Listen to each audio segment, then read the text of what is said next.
Chapter 4 Foundation of the Franchise. Mornings are no more so the function of light than they are a word and idea given to the expectation of bustle and activity that begins the day. Even the youngest minds know how arbitrary the concept of mornings truly is. There would be no need for alarm clocks if mornings were really the natural start of activity. Manny knew what it was to prepare for the daylight when it was still dark, yet the clock reported that it was a.m. Just this past weekend he was south of the city, near Seguin, with his father and mother on one of the farms helping with the harvest. He would have headed north to live with his grandparents sooner, but the opportunity for the work remained during the first 2 weeks of school. So rather than enroll him and him be absent, he would simply cite his new home address in Austin with the school as though he had just moved then. In truth, his home was always with his grandparents. His grandfather was a long-time maintenance man on the hallowed grounds of the football fields at 2 schools in South Austin.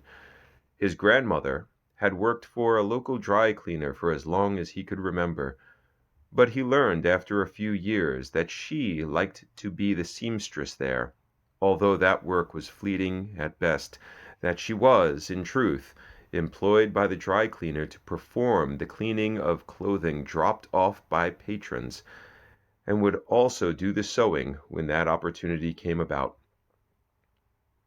His parents, his sweet and strong mother and his powerful and kind father, were always his home. He may stay with his grandparents, his father's father and mother, but his heart and thoughts remained with his mother and father. He thought of them continuing with the harvesting on the lands to the south. He thought of how he would sooner be there with them if he were big enough and could lift and hold as much as another man could. In the years ahead, he would be able to work longer into the season, but he had already met resistance from his mother and father for him staying on as long as he did this year. His mother refusing because he would miss the first 2 weeks of school, but his father saying that they could have him stay, but only if he promised good grades this year, and no argument from him next year when they told him to vamos. He agreed, knowing that he would have to make good on the first part of the agreement, but could convince them next year to reconsider the second part. It would be when the opportunity for him to work would be present, when they would consider the advantage of extra money from his work. He was only 11, but he was capable of helping.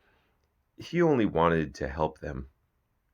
He saw how much Abuela and Abuelo worked, and how tired they would be every night. He saw how they carefully kept track of all money they had, always placing the paper money in neat stacks in the family safe, and keeping containers, glass, metal, earthen, filled with coins, in the tall safe as well. The safe looked so much larger a few years ago, and he came to understand how it was he who was growing, and not the safe shrinking. He knew that his mother and father would venture into the fields. He had overheard them discuss it last year before setting out. They would every year say their goodbyes and leave him with only his abuelos. And he would go to school and learn wonderful things and make friends to laugh and fight with and wonder where his mother and father were. He had overheard them talk about it, and he entered the room abruptly, stopping the conversation. He offered his help, as basic and sweetly as he could, yet he could not understand why his mother started crying. Although coupled with a semblance of pride, his father also wore a sad expression that was mirrored on Abuelo's face, yet exaggerated by the contours of aged skin. Abuela motioned him to come closer, and, With the timid gait that comes with being aware of something he did not understand, he neared her. She reached out with a speed that was well beyond what he expected, but with strength that he knew her to be capable of having, scooped him up and onto her lap. He didn't defy the motion, and only barely wondered if maybe he had leapt towards the comfortable embrace before he just gave in to the familiar feeling of unconditional love and protection in that moment. He rested his head on her shoulder and adjusted himself so that his shoulder would not protrude too sharply into her chest. She breathed deeply and withheld the comfortable Spanish, laboring to use the English she had made it her choice to use when talking with him when the matter was something that did not pertain to feelings and comfort. When she used English, she meant business, because English was the language of business here. This confused him, because his mother continued to cry despite his father comforting her with an embrace that enveloped her head into his chest so that Manny could only see the convulsions of her sobs evident in the movement of her back. "We not need you to work with Mama and Papa. They go to work there, and when they come back, Papa helps Abuelo, and Mama will find place to waitress," Abuela said clearly. "Is that why Mama cries?" Manny asked. His mother turned from the embrace with a pause in her sobs, caused by her confusion. "Does she not want to waitress?" His mother giggled, and the water on her cheeks shimmered slightly, and her smile made her beautiful to his eyes. She knelt down in front of Abuela with Manny on her lap. "No, Dulcito, I would be waitress immediately." She ran her hand through his hair to the back of his ear and rubbed the back of his head softly. "But I do not want for you this life I have. I want you to have it better than me." "But you have a good life," Manny said earnestly. "See, yes, we all do, but it is hard." She readjusted herself. "I will continue to clean until we go to the fields. Abuelos will continue to work, and they need rest too. They worked for long years and deserve a little rest." "Largos años," Abuelo muttered. "Tengo muchos años más." Abuela hushed him and placated him with nods and si. "I want you not slip into this we are in. I want for you to school and learn, so when you desire things, you will not need to work so hard, not work so much," his mother said.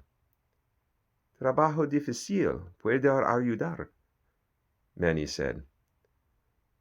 "The work is not so hard," Abuela said, "and you can help by going to school, by doing good and getting high grades," his mother added. "Maybe a little of the work would be good for the boy," his father chimed in. "Si," Abuelo agreed. Manny's mother looked from her husband to her father-in-law with an anger that her husband was unprepared for. Her father-in-law saw this and agreed with her husband so that her anger would be turned to him instead.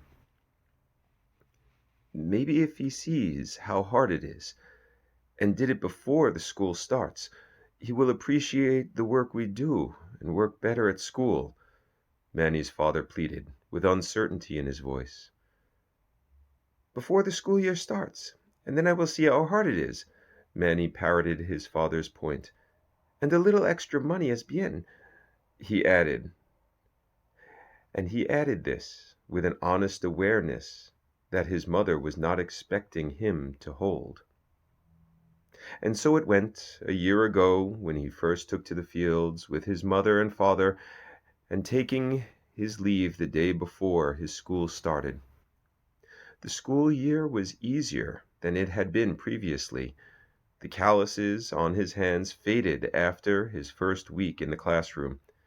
and the books he was reading were easier to understand than they had been in earlier years. His parents returned, and he took notice that his mother did not waitress, but returned to cleaning homes and offices. His father worked with and for Abuelo, who spent more time at home sleeping and reading a great amount and being the person who Manny spent afternoons with when he returned from school. Manny's homework and projects were new and interesting to Abuelo, and explaining his own work helped Manny understand it better. His grades rose, and nearing the end of the year, he asked if he could work in the fields again. Undoubtedly, there was reason why he should not become accustomed to the work. He should not allow it to be where he found his spark, yet he wanted time with his parents and would do all he could to be with them more. He loved his abuelos, but he would look at pictures of them when they were younger, and the same youth he saw in the pictures he also saw in his parents, and he wanted to see it in life, to know it, and spend time with that youthfulness before his parents became worn and tired, old like abuelos. He knew these things, but he did not have the words in English for them yet. He was stuck between knowing that he should continue to learn, but wanting the immediate joy of time with his parents. On some level of his consciousness, he knew his parents were met with a similar predicament, stuck between wanting their son to become educated, yet struggling to find the money to provide the opportunity for him. This year, he had stayed the extra weeks, and had more oranges pass through his hands than he had ever thought possible. His mother had seemed unusually slower than he had remembered her being, and he worried that she might not have the strength to complete the gathering. Maybe if she didn't eat so much, she would be faster. He had noticed that she had gained weight, and her belly kept her from moving smoothly through the fields. It was with not as much prodding as he had expected would be required to convince his mother and father to let him stay the extra 2 weeks this year. He was happy that he could help his family by putting in a little work to make some money that they wouldn't have gotten otherwise. He would like to think that he was getting stronger and would soon be able to work much more to make more money. He knew that he had to work hard in school. His mother wanted him to work as well, but not in the fields. He could learn the history and math, the science and literature, all the things he could use to work with his mind instead of his hands. His entire family was set on him moving up in the world, and he thought it was very strange that they would always say that. He knew that abuelos had moved from Mexico years ago when his father was just a baby, and told him about his father's sister who had died at a young age, which prompted them to move north. They also spoke about abuelo's brother who had done not nice things and was captured and sent to prison. When they traced their journey on the map, he could see that south was lower and they had moved up by going north. They had wanted Manny's father to move up as well, but he was intent on staying near them and had met Manny's mother in the valley to the south one summer when he was 17 years old and working in the fields there. He had brought her back to Abuelos, and so his mother moved up also. Manny did not want to move up. He liked being with his family and did not want to think about moving away from them. As he walked to school this morning for the first time this year, setting himself to arrive early so as to clearly find his way to his new classroom, where he would be for the rest of the year, trying to understand what he had missed in those first 2 weeks, he remembers looking at the map the night before and seeing that the school was slightly up from his home. He could stand moving up this much, but he did not want to move far away. If there was another way he could move up in the world, he would need to find it. Maybe he could learn to fly a plane and be a pilot. His eyes looked up to the sky as it brightened. The light constricted his eyes with a bold attack on the iris of each.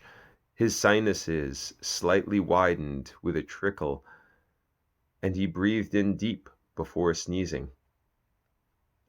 When the relief of the sneeze subsided, he looked back to the sky and noticed the large skeletal machine that rose high above the ground along the side of a building being built. In the metal frame, he could see a small figure of a man carefully climbing higher than the building stood. Manny wondered, what could he do to move up in the world like that man?